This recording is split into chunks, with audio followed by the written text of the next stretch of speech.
C'est une affaire qui continue de livrer ses secrets au compte-gouttes. Depuis la disparition de Delphine Jubillard en décembre dernier, la jeune femme de 33 ans n'a toujours pas donné signe de vie. Le principal suspect dans cette affaire n'est autre que son conjoint, Cédric. Ce dernier a été mis en examen pour meurtre et écroué le 18 juin 2021. Mais pour l'heure, les enquêteurs pataugent. Pourtant, certains détails des derniers jours de la jeune infirmière pourraient leur permettre d'avancer dans cette histoire.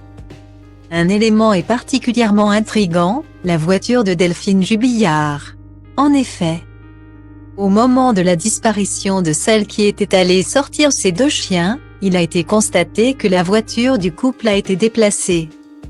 Problème, si Delphine avait disparu et n'était donc pas en capacité de l'utiliser, son compagnon lui n'a pas le permis de conduire. De plus, les clés de la voiture se trouvaient dans le sac de l'infirmière.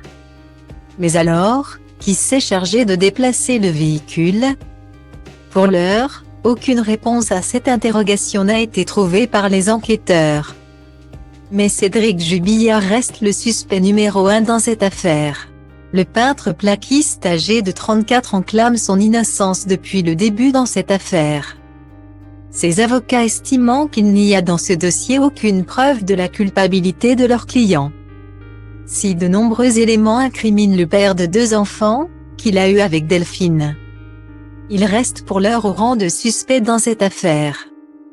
Pour rappel, le corps de Delphine Jubillard n'a toujours pas été trouvé, plus de 7 mois après la disparition de la jeune femme.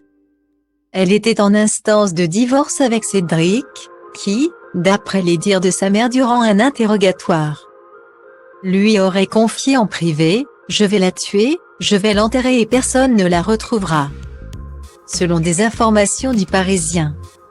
Cédric Jubillard reste présumé innocent des faits qui lui sont reprochés jusqu'au jugement définitif de cette affaire.